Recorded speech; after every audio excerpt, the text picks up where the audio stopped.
The scent of my own fear is a bitter thing, thin and sharp, like soured milk.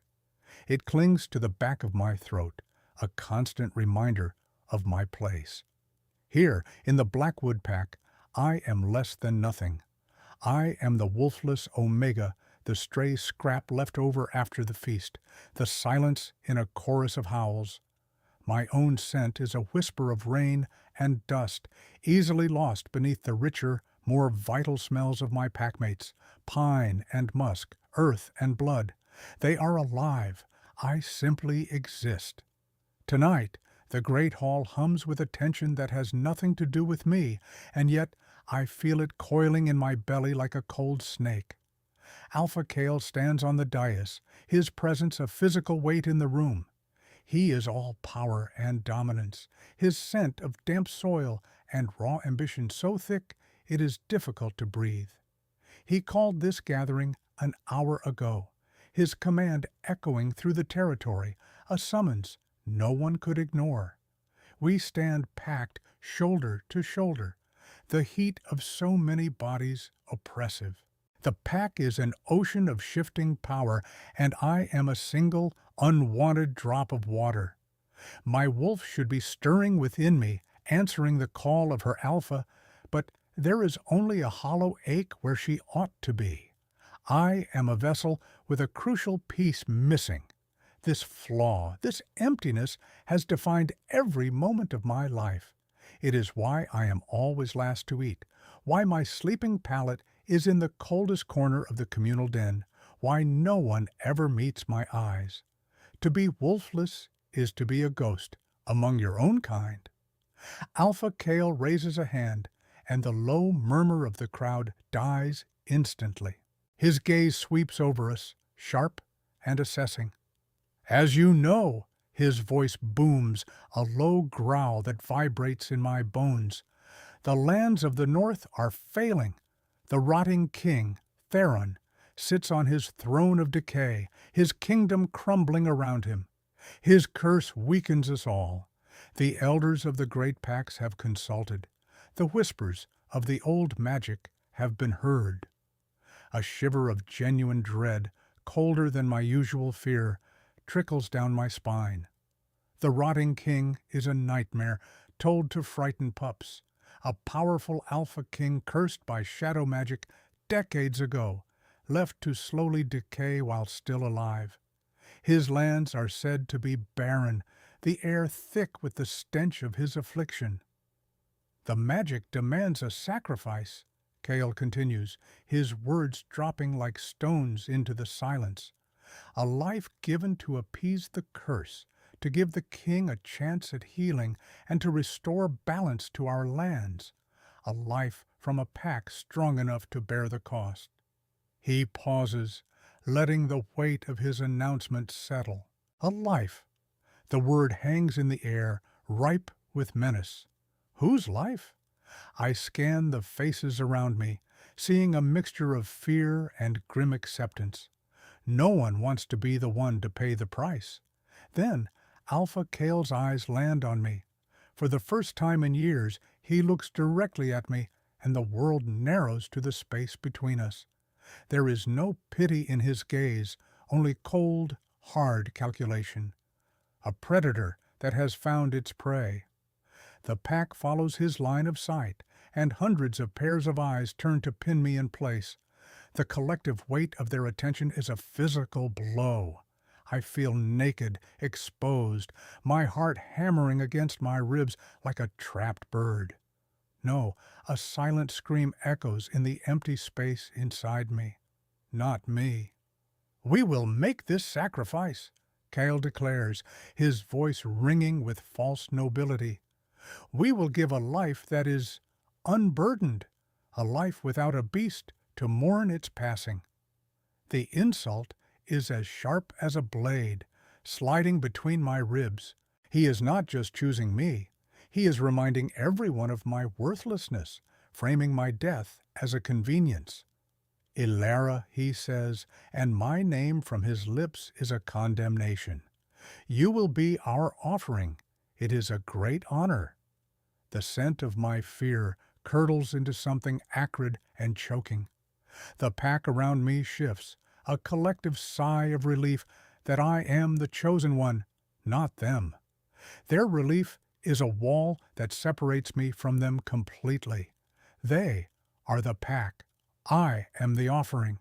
The hope that had flickered in some foolish hidden part of my heart when the King's name was mentioned, a hope for anything, any change, is brutally extinguished. This is not a change. This is an end. Two of Kale's enforcers, hulking brutes named Fabian and Marcus, move toward me.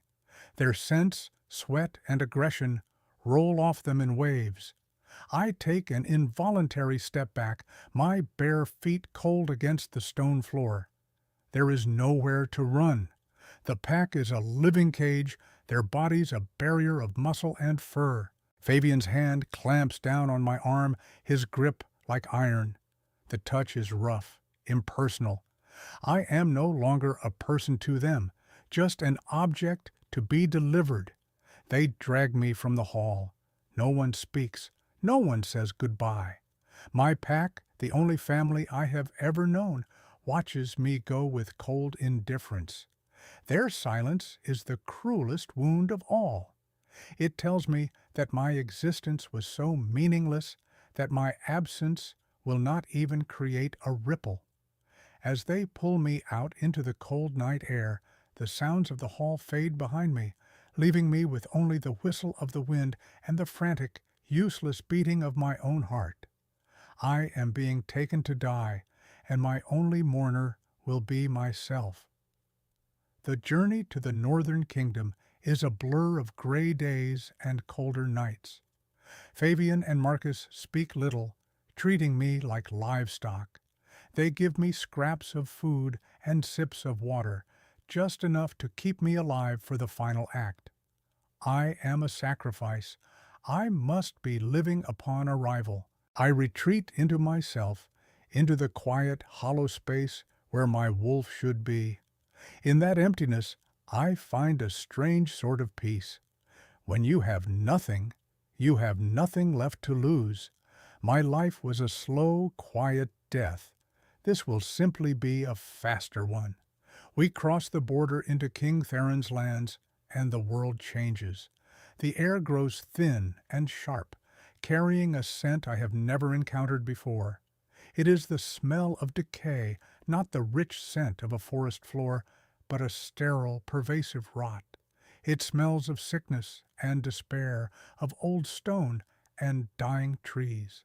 The grass is brittle and gray, crunching underfoot. The very land is dying with its king.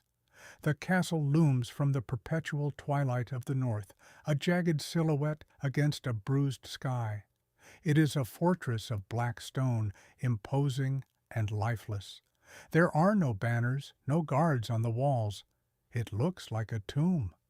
My escorts shove me forward, their own unease palpable in their scent. The great wooden doors groan open as we approach, moved by some unseen mechanism. Inside, the air is thick with the smell of dust and the cloying sweetness of the curse. It coats my tongue and burns in my nostrils.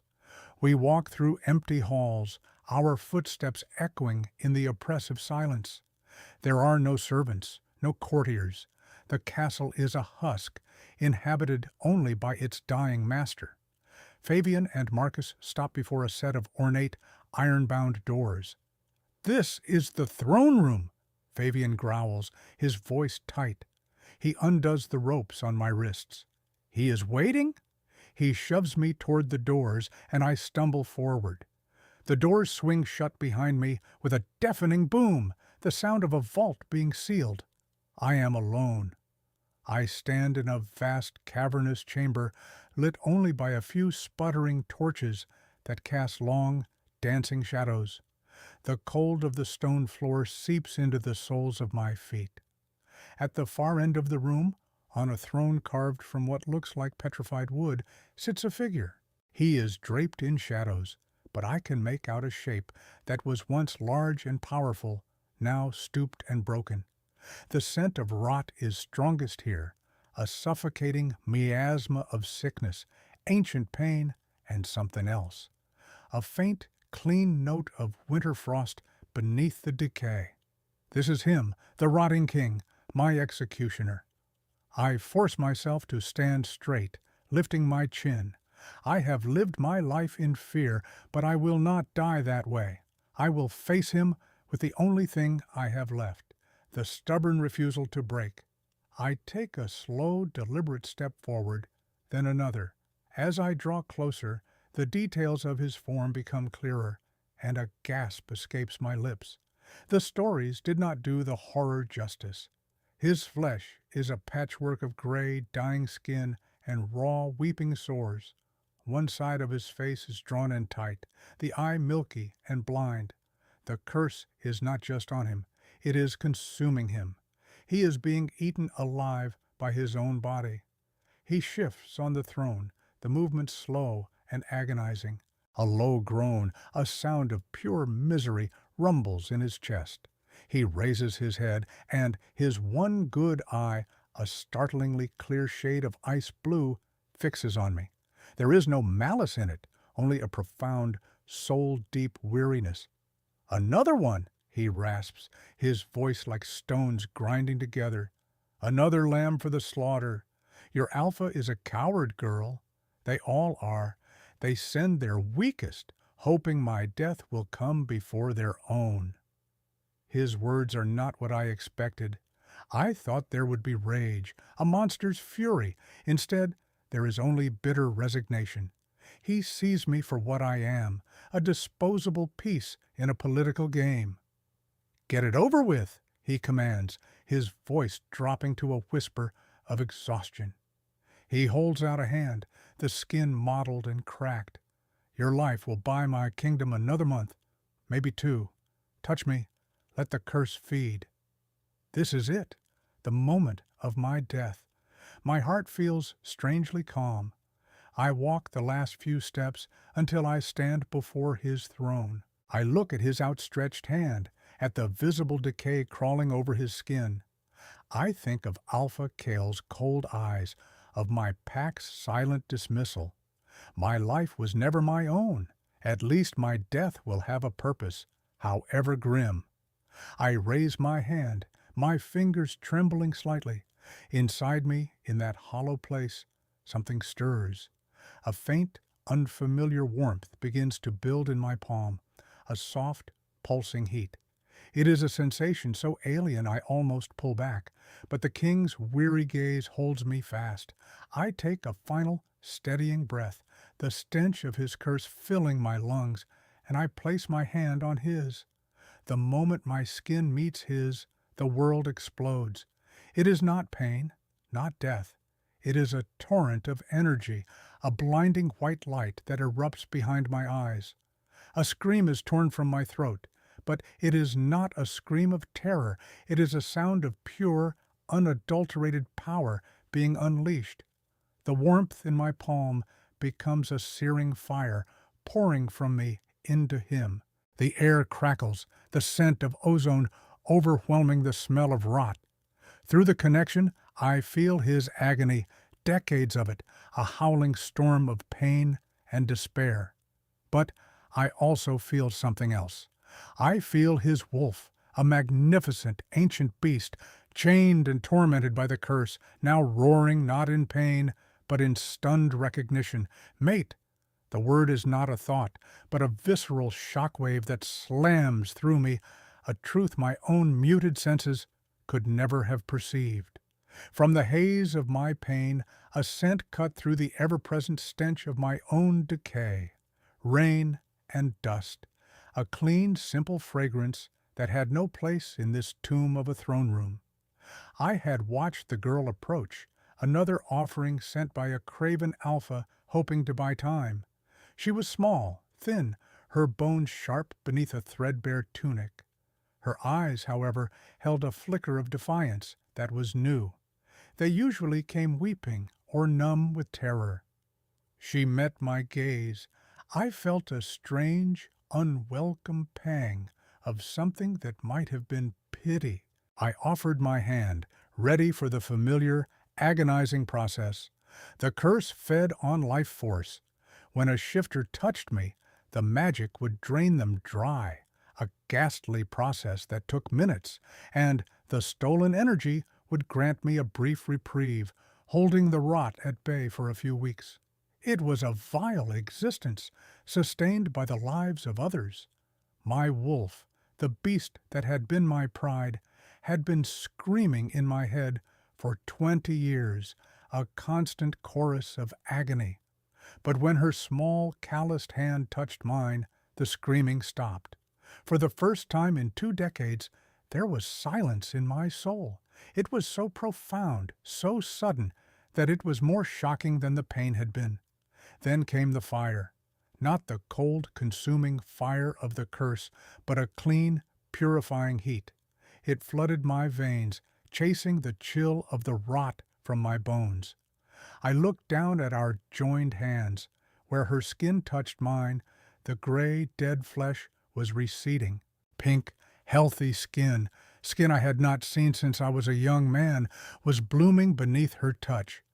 The girl was screaming, but her eyes were wide with shock, not pain. The light pouring from her was a physical thing, a cleansing torrent that made the shadows in the room recoil. My wolf, silent for the first time, stirred. He was not roaring in torment. He was purring, a low, deep rumble of contentment that vibrated through my entire being. And with that purr came a single, clear thought, a word I had long ago given up on ever hearing. Healer. No, more than that. So much more. Ours. The light faded, and the girl collapsed, slumping to the floor in a dead faint. I stared at my hand. A patch of skin the size of her palm, from my wrist to my knuckles, was whole. The flesh was new and unblemished, the network of weeping sores gone, replaced by smooth, scarred tissue. The constant grinding pain in that part of my body was simply gone. I flexed my fingers, the movement less stiff than it had been in years. I, King Theron, the monster of the north, stared at the unconscious Omega at my feet. The sacrifice who was not a sacrifice.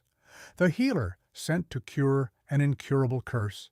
The scent of rain and dust now had an undertone, something sweet and powerful, like night-blooming jasmine. My wolf, my tormented beast, was settled, watching her through my eyes with a possessive, protective calm I had forgotten was possible. The craven alpha kale of the Blackwood pack had not sent me a sacrifice. He had sent me a miracle. He had sent me my mate, and he had thrown her away like trash. A low growl, the first true healthy growl in 20 years, escaped my lips. The fool! He had no idea what he had done. I awoke to the scent of clean linen and dried herbs. The air was still cold, but the oppressive stench of decay was muted, less immediate. I was lying on a soft bed, tucked under a thick fur blanket. My body ached with a profound exhaustion, a weariness that felt bone deep, as if I had run for a week without rest. My memory came back in a confusing rush. The throne room, the rotting king, the searing light. I sat up, my head spinning. I was in a simple but well-appointed bedchamber. A fire crackled in a stone hearth, casting a warm, flickering glow on the walls. A man stood by the window, his back to me. He was tall and broad-shouldered, wearing the leather and steel of a warrior. He turned as I moved, and his face was kind, his expression concerned. He had warm brown eyes and a neat, dark beard. His scent was of polished steel and leather, a clean, grounding smell. "Easy now," he said, his voice a calm baritone. "You have been unconscious for a full day." He crossed the room and offered me a cup of water. My hand trembled as I took it. "My name is Lyron. I am captain of the King's Guard." "The King's Guard?" I asked, my voice hoarse. I thought there was no one else here. A sad smile touched his lips. There are a few of us, those who were too loyal or too stubborn to leave. We have watched over him as best we could. He looked at me, his gaze full of a wondering awe. What you did? In all the years of this curse, we have never seen anything like it. The healers, the mages, the sacrifices. Nothing worked, but you! He shook his head in disbelief. The rot on his hand is gone, healed. The door opened, and the king himself entered. He moved slowly, with a pronounced limp, but he was walking. In the firelight, he looked less like a monster and more like a man ravaged by a terrible illness. He had dismissed the heavy robes, wearing a simple tunic that showed the extent of the curse's damage on his arms and neck. But his one good eye, that piercing ice blue, was fixed on me with an intensity that made my breath catch. His scent was still there, the winter frost and the rot, but now, woven through it, was the clean smell of ozone and something else, something vital and alive. "You are awake," he said. His voice was still rough, but it held a new resonance, a hint of the power that must have been his before the curse.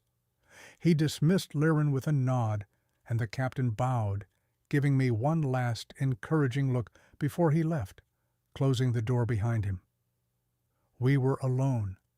The silence stretched, thick with unspoken questions. I was no longer a sacrifice awaiting death. My status had changed in a way I could not comprehend. I was his healer. I was the key to his survival. The power in the room had shifted so completely, it was dizzying. "How do you feel?" he asked, his tone surprisingly gentle. "Tired," I admitted, my voice barely a whisper. "Drained." He nodded, his gaze dropping to my hands, which were resting on the fur blanket. "What you did, it cost you. I felt it, your energy pouring into me." He looked back at my face, his expression complex, a mixture of hope and something darker, something like shame. "I do not know what you are, girl, but you are not a sacrifice." "My name is Alara," I said, finding a sliver of courage. If I was no longer a disposable Omega, then I had a name. "Ilara," he repeated, testing the sound of it. He took a step closer, and my heart began to pound. My inner emptiness, the space where my wolf should be, ached with a strange, unfamiliar longing. It was drawn to him, to the magnificent, wounded beast I could now sense within him. "That Alpha who sent you here, Kyle, he told me he was sending an Omega. He did not tell me he was sending a miracle." "He did not know," I said. "No one did. I have no wolf. I have never had any power." "You are wrong," Theron said, his voice a low growl. "You hold a power greater than any alphas, the power of life itself." He stopped at the foot of my bed, his presence filling the room. He was a king, even broken and cursed, and I, the wolfless Omega, held his entire future in the palms of my hands. I was terrified, but for the first time in my life, it was not the fear of a victim. It was the fear of someone who suddenly had everything to lose. The days that followed fell into a strange, intimate rhythm. My life, which had been defined by neglect and isolation, was now centered around the most powerful man in the North. Twice a day I would go to him, usually in the throne room, which Lirin and the few remaining staff had begun to clean and air out. The thick layer of dust was gone, and fresh torches burned brightly, chasing away the deepest shadows. There I would perform the healing. It was an exhausting, painful process. I would place my hands on a cursed part of his body, and the power would flow from me. It felt like my very life essence was being siphoned away, leaving me weak and trembling. But with every session, the results were more dramatic. The weeping sores would close, the gray, dead flesh would peel away to reveal healthy, scarred skin beneath. The rot receded from his arm, then his shoulder. He began to stand straighter, the stoop in his back lessening. The milky film over his blind eye cleared, though the sight did not return. Color returned to his face, a healthy flush replacing the deathly pallor. And with the physical healing came a deeper change. The constant grinding pain that had been his companion for 2 decades began to fade. The lines of agony around his eyes softened. He started to sleep through the night, a luxury he had not known for years. His wolf, which I could now feel as a warm, steady presence inside him, was no longer screaming. It was watching me, calm and possessive.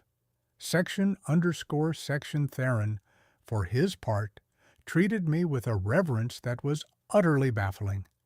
He ensured I had the best food, the warmest chambers, the softest clothes. He would sit with me after the healings, waiting for my strength to return, often talking quietly about his kingdom as it once was, a land of green forests and silver rivers, teeming with life. He spoke of his people, of his hopes for the future, a future he had long ago believed was impossible. He never touched me outside of the healings.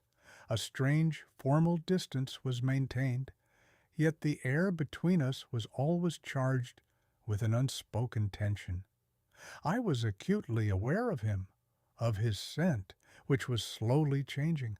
The smell of rot was fading, replaced by the clean, sharp scent of pine and winter frost. It was a scent that called to the empty space inside me, making it ache with a longing I did not understand. Lyron became a quiet friend. He would seek me out in the gardens, or what was left of them. I had taken to spending my free time there, pulling weeds and tending to the few stubborn roses that still bloomed. He would bring me tea and tell me stories of the court before the curse. He was kind, steady, and safe. His presence was a balm, a simple, uncomplicated comfort in my new, complicated life. He treated me not as a miracle or a healer, but as a woman. "You are good for him, Ilara," Lyron said one afternoon as we sat on a stone bench. "It is not just the healing. You have brought hope back to this castle. I have not seen him smile in 20 years. Yesterday I saw him smile." I thought of the moment. Theron had been describing a festival his people used to hold at the winter solstice, and a small, genuine smile had touched his lips. The sight had made my heart do a strange, fluttering dance. While I healed the king, his kingdom remained sick. The curse was not just on him, but on the land itself. And the source of that curse was not idle. One night, a scout from one of the southern patrols, one of the few that still ran, arrived at the castle, half dead and terrified. "My king?" he gasped, kneeling before Theron in the throne room. "They are on the move, the Shadow Weavers. Their creatures are massing at the southern border. Shadow hounds, things we have no name for. They sense the change. They know the curse is weakening." Theron's face was grim, his newfound health seeming to vanish under the weight of the news. "The Coven," he snarled. "The matron who laid this curse upon me will not give up her prize so easily." He looked at me, and in his eyes I saw not just the king, but the warrior he had been. "They are coming," he said, his voice a low rumble. "They are coming to finish what they started. They are coming for you." The knowledge that the enemy was coming for me sent a chill through my blood. I was the reason the curse was failing. I was the obstacle. This shifted everything. I was no longer just a healer. I was a target, and Theron, who was still far from his full strength, was my only protector. The fragile peace of our routine was shattered. The threat was no longer a vague, distant thing. It had a name, and it was marching toward us. My world, once confined to the dregs of a single pack, had expanded to encompass a cursed king and a dying kingdom. Now it was about to shrink again to the bloody point of a coming war. Theron's recovery was no longer a matter of his comfort. It was a race against time, a desperate gamble for the survival of us all. The stakes had been raised, and the price of failure was no longer just his life, but mine as well. The news of the Shadow Weaver's advance changed the atmosphere in the castle from one of quiet hope to one of grim urgency. My healing sessions with Theron became more frequent, more intense. I pushed myself to my absolute limits, pouring more and more of my energy into him, willing his body to mend faster. The exhaustion was a constant companion, a heavy cloak I could not shrug off. But every time I faltered, I would see the look in Theron's eye, a fierce, protective fire, and I would find the strength to continue. We worked in tandem. While I healed his body, he healed his kingdom. Messengers were dispatched to the few loyal lords who remained, calling them to arms. Lirin drilled the small castle guard relentlessly, their shouts and the clash of steel echoing in the courtyard. Theron, leaning heavily on a cane but with his head held high, would oversee them, his voice, once a rasp, now a powerful baritone that commanded instant obedience. He was becoming a king again, not just in name, but in presence. His suffering was not over. The curse fought back. Some nights he would be struck with fevers, his body racked with pain as the shadow magic resisted my healing. During those times, I would stay by his side, laying cool cloths on his forehead and murmuring soothing words, feeling his wolf's distress as a sharp pang in my own chest. It was in these moments of shared vulnerability that the distance between us began to dissolve. The king and the healer became Theron and Ilara. One evening, after a particularly grueling healing session had left me pale and trembling, he refused to let me leave his side. He had Lirin bring our dinner to his private study, a room lined with ancient maps and books. We ate in comfortable silence by the fire, the unspoken bond between us a tangible presence in the room.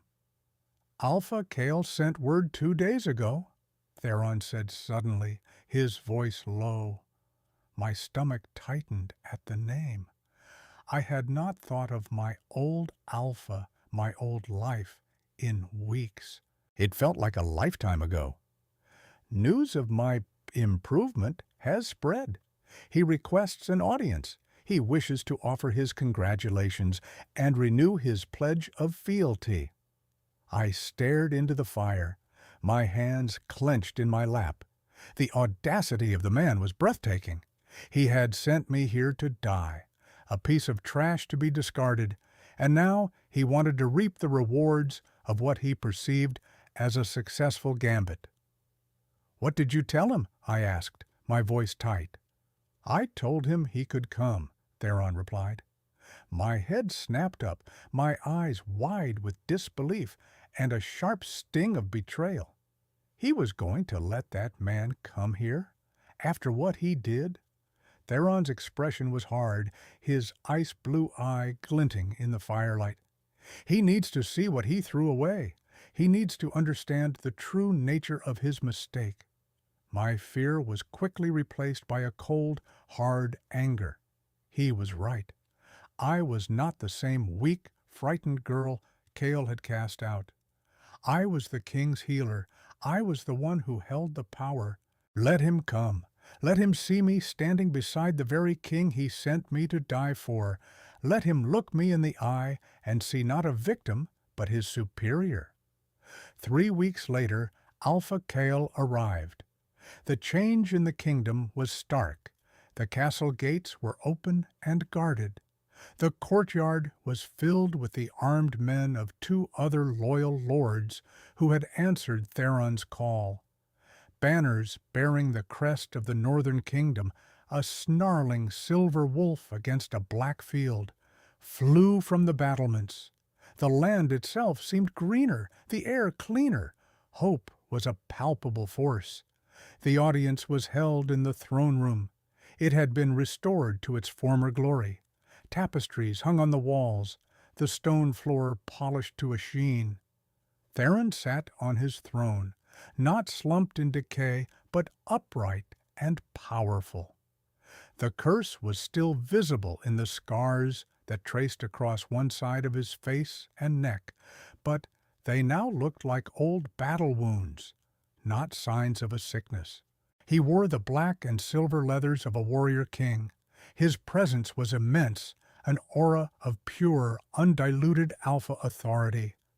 And I stood beside him, not behind him or at his feet, but at his right hand. I wore a simple but elegant gown of dark blue, a gift from Theron. My hair was braided with silver ribbons. I felt the eyes of the entire court on me, the guards, the visiting lords, the castle staff. I was no longer an outcast. I was a figure of power.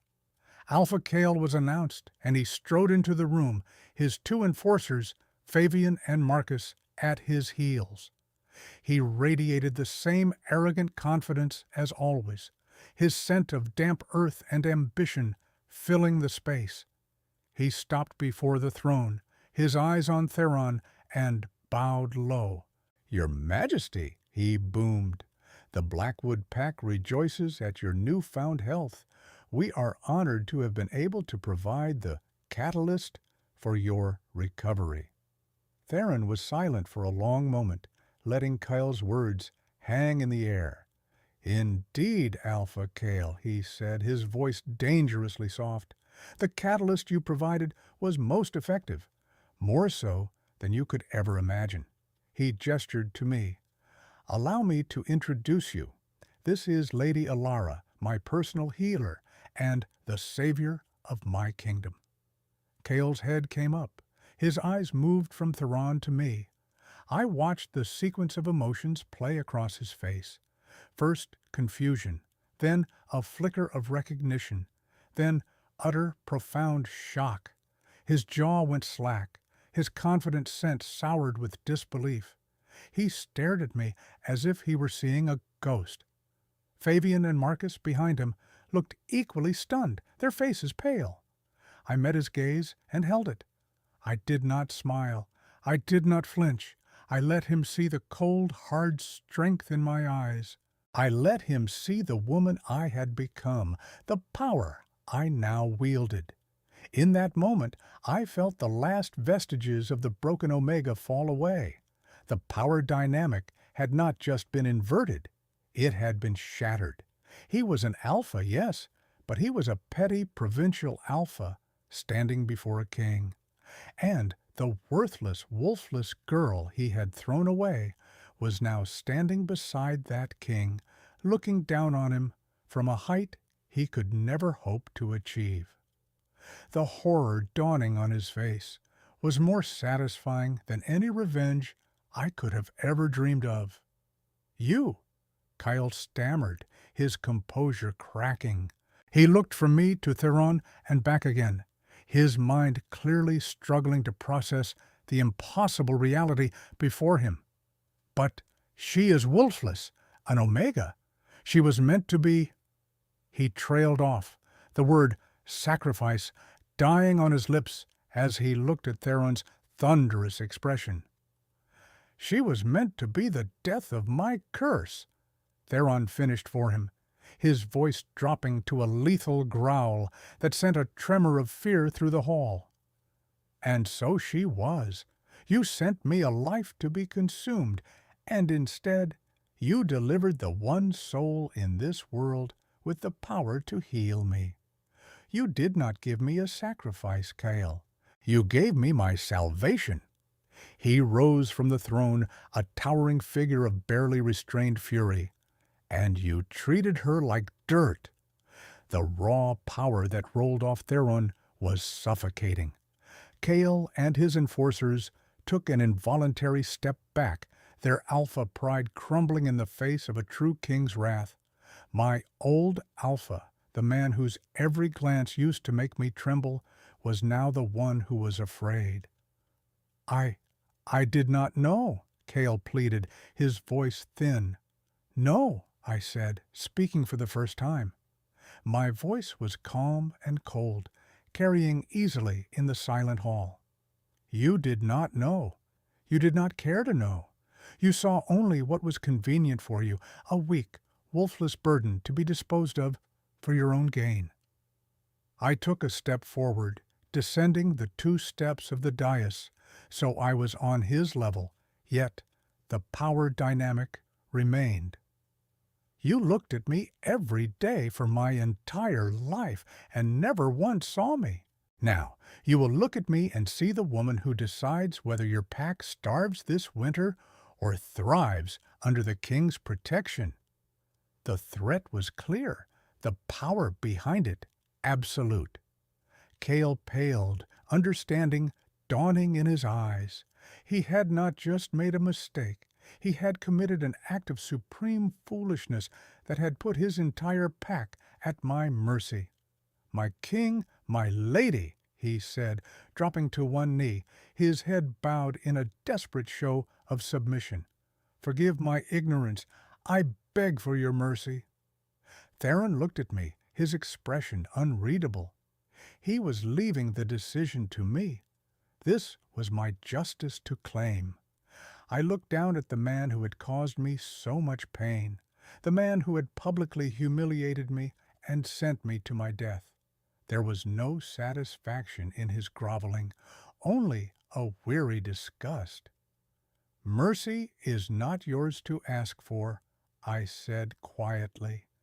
You will return to your lands, you will await the king's judgment, and you will remember every day for the rest of your life that the fate of your pack rests in the hands of the girl you threw away. I turned my back on him, a clear dismissal, and walked back to my place beside the throne. The forced alliance against the Shadow Weavers necessitated our constant proximity. Theron and I spent our days in the War Council, poring over maps and strategies with Lyrin and the other lords, and our nights in long healing sessions. The intimacy of it all was inescapable. The lines between king and healer, man and woman, blurred until they were meaningless. I knew the rhythm of his breathing, the way a muscle in his jaw would clench when he was frustrated. He learned that the scent of ozone grew stronger around me when I was angry, and that I chewed on my lip when I was deep in thought. He was almost fully healed. The rot was gone, leaving behind a network of silvery scars that crisscrossed his torso and the left side of his face. They were a map of his pain, and I found them beautiful. They were a testament to his survival.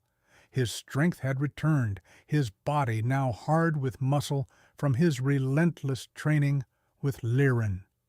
He was every inch the warrior king, and the sight of him often stole my breath. The empty place inside me no longer felt hollow. It was filled with a constant, humming awareness of him. His wolf and my dormant power were in constant communication, a silent conversation I was only just beginning to understand. It was a bond, deeper than pack, deeper than friendship. It was something primal and terrifying and wonderful. One night, as I was healing the last of the scarred tissue on his chest, he stopped me. He placed his hand over mine, his touch gentle but firm. His skin was warm and alive. "Elara," he said, his voice thick with an emotion I couldn't name. Stop. I looked up at him, confused. It is not finished. No, he said, his ice-blue eye searching my face. We need to talk. He sat up on the cot we used for the healings, his hand still covering mine. When Kull sent you here, I accepted it. I accepted the sacrifice.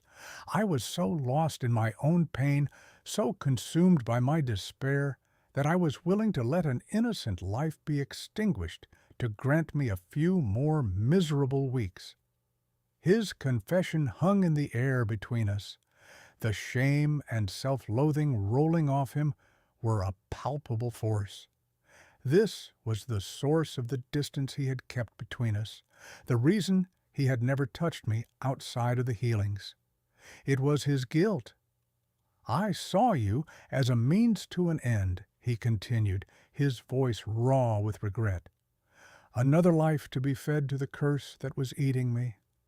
I did not see you, Alara, not until you touched me, and I have been living with that shame every moment since. Theron, I started, but he shook his head. Let me finish. He took a deep breath. What you have given me, my life, my kingdom, my hope, it is a debt I can never repay, and I will not chain you to it. The Shadow Weavers are coming. The battle will be bloody, and the outcome is uncertain. But I will not have you fight it as my prisoner, bound by a sense of duty. He slid off the cot and knelt before me on the cold stone floor. A king kneeling to a wolfless Omega. He took both my hands in his. You are free, Alara, completely and utterly free. When this is over, if we survive, you can go anywhere you wish. I will give you lands, a title, a fortune. You can return to the south, find a new pack, build a new life, anything you desire. I will not hold you here. I am giving you the choice that was stolen from you. His words were a physical blow. Freedom. It was all I had ever wanted. But the thought of leaving him, of walking away from this castle, from this man, sent a shard of ice through my heart. His wolf was howling in his mind.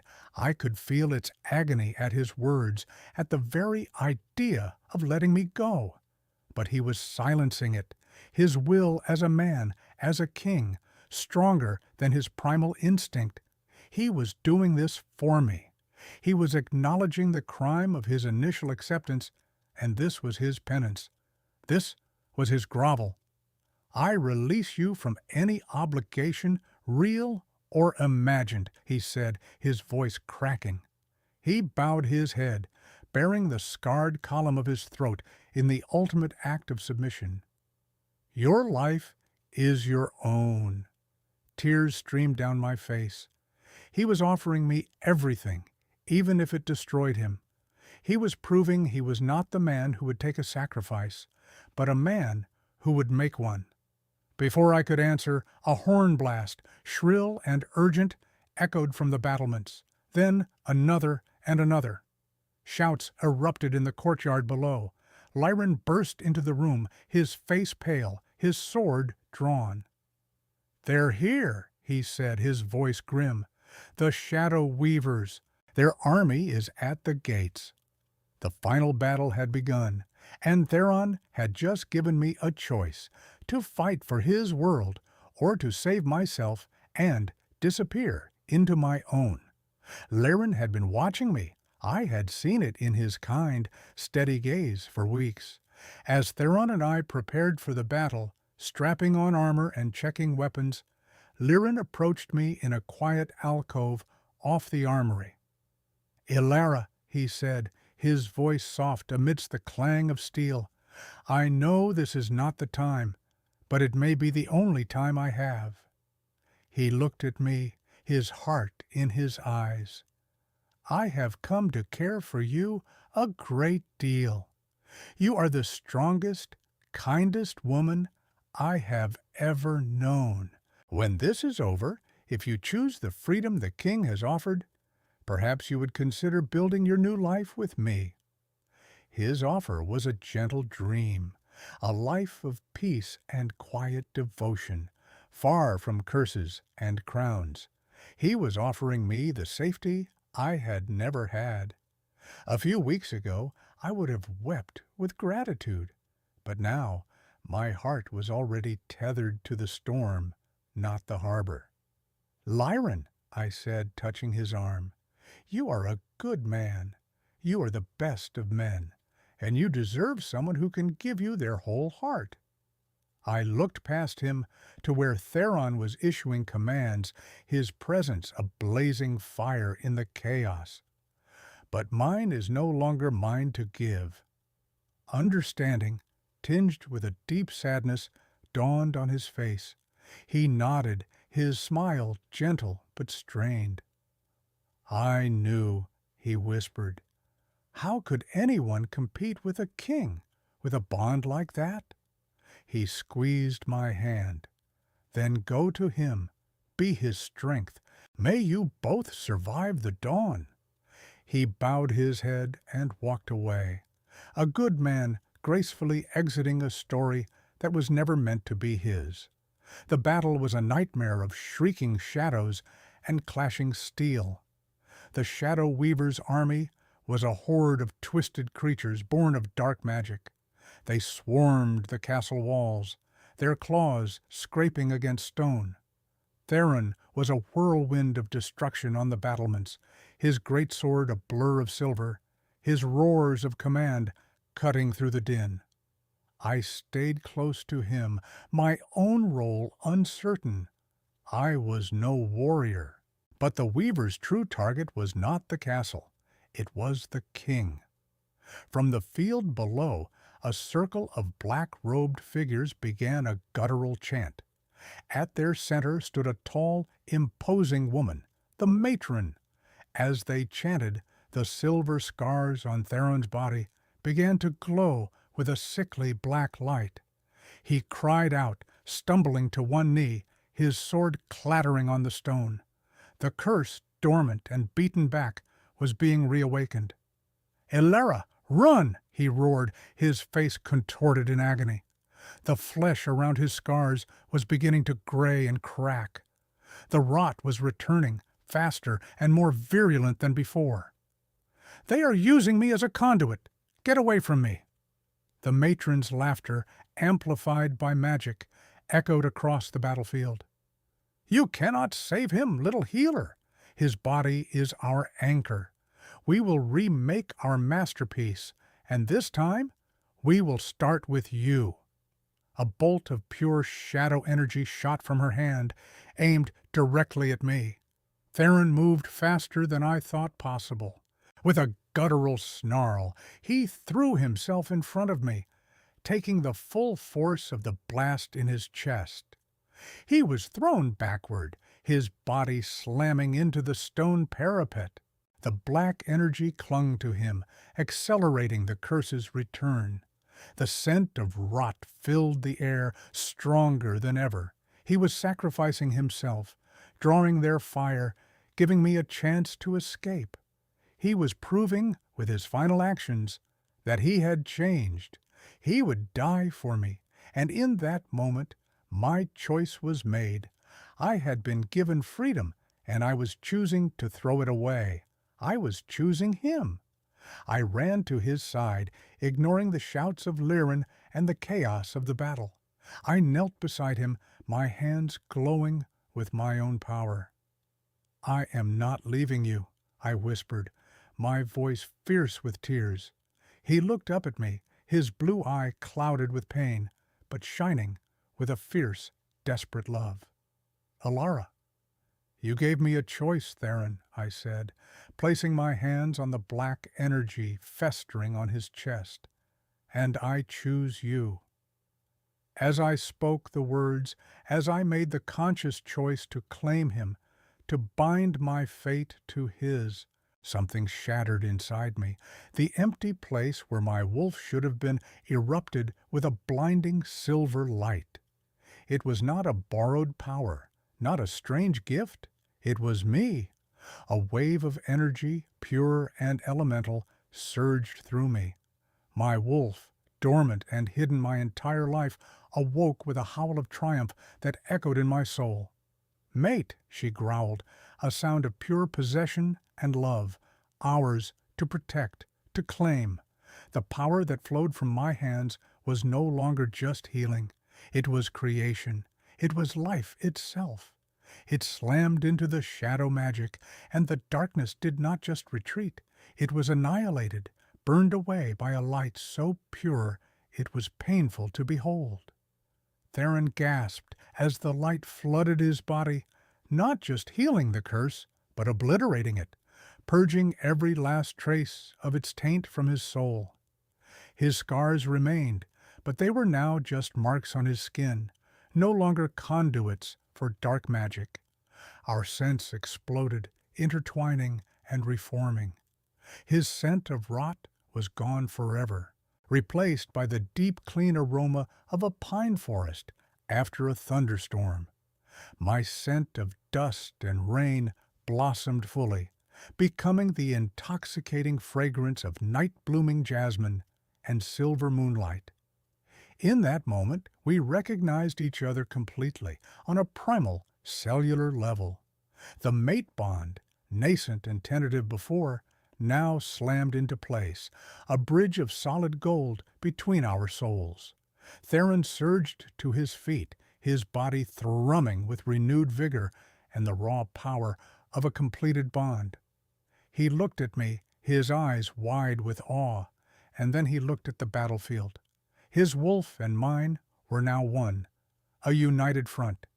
He grabbed his sword, and I stood beside him, my hands glowing with silver light. We were two halves of a whole, his physical power and my life-giving energy, a perfect, devastating combination. "Together," he growled, his voice a promise. "Together," I answered, my own voice ringing with a power I never knew I possessed. We faced the matron below. She was staring in horror, her spell broken, her connection to the curse severed. Theron let out a roar, a true Alpha King's challenge, and leaped from the battlements, landing in the courtyard below and charging for the gate. I followed, not with weapons, but with my light. As he cut a path through the shadow creatures, I unleashed waves of silver energy that vaporized them, turning them to ash and dust. We were a storm of steel and light, unstoppable. We met the matron at the broken gates of the castle. She threw her most powerful spells at us, bolts of shadow and despair, but they shattered against the shield of our combined aura. Theron was on her in an instant, his blade a blur. The final confrontation was short and brutal. Their dark magic was no match for the pure, primal power of a completed mate bond. With a final desperate shriek, the matron was vanquished, and with her death, the will that animated her shadow army dissolved. The creatures disintegrated, their forms collapsing into harmless piles of dust. The battle was over. Silence descended, broken only by the groans of the wounded and the weeping of the relieved. Theron stood over the remains of the matron, his chest heaving. He turned to me, his eyes blazing with an emotion so intense it made my knees weak. He crossed the space between us in 3 long strides and pulled me into his arms, crushing me against him. He buried his face in my hair, and I could feel his entire body trembling. "Mine," he breathed, the word a sacred vow. "Yours," I whispered back, my voice choked with emotion. We were scarred, we were exhausted, but we were whole. We had faced the darkness together and won. In the aftermath, we rebuilt. We rebuilt the castle walls, we rebuilt the kingdom, and we rebuilt our lives. We ruled side by side, a true king and queen. Theron never commanded me. He would ask my counsel, he would listen to my wisdom, and we would decide the fate of our kingdom together. Our bond was a quiet, steady warmth between us, a constant source of strength and comfort. We were equals in every way. A delegation from the Blackwood Pack arrived a month later, led not by Kale, but by his beta. He informed us that Alpha Kale had been challenged and defeated, his arrogance and foolishness having cost him the respect of his pack. The new Alpha humbly pledged his loyalty to the crown, offering double the usual tribute as a sign of penance for the sins of his predecessor. Theron accepted, and the matter was closed. My old life was now just a story, a faint scar that no longer ached. Months turned into a year. The north bloomed again. The fields were green, the rivers ran clear, and the people returned to their homes, their faces filled with hope. The castle was no longer a tomb, but a vibrant heart, filled with laughter and life. Lirin found happiness with a lady from one of the allied houses, and his loyalty to us remained unwavering. He was a true friend, and I was glad for his peace. One evening, Theron and I stood on the balcony of our chambers, looking out over our thriving lands as the sun set. The air was cool and clean, scented with pine and the blooming roses I had personally replanted in the royal gardens. He wrapped his arms around me from behind, resting his chin on my shoulder. I leaned back against the solid warmth of his chest, content. I reached up and traced the silvery scars on his cheek, the permanent map of our journey. He turned his head and kissed my fingers. "Do they bother you?" he asked quietly, his voice a low rumble against my back. "Never," I said. "They are a part of you, a part of us. They are a reminder that even the deepest wounds can heal." He held me tighter, his scent a comforting blanket around me. "I was a monster, lost in the dark," he murmured into my hair. "And you were the dawn, Alara. You saved me from more than just a curse." I turned in his arms to face him, placing my hands on his chest, over his heart. I looked into his ice-blue eyes, eyes that now only ever held love and devotion when they looked at me. "We saved each other," I corrected him gently, "the wolfless Omega and the rotting king. We had been two broken souls, discarded by the world, but together we had found a strength we never knew we had. We were scarred, yes, but we were home, and our story, once destined for a tragic end, was only just beginning."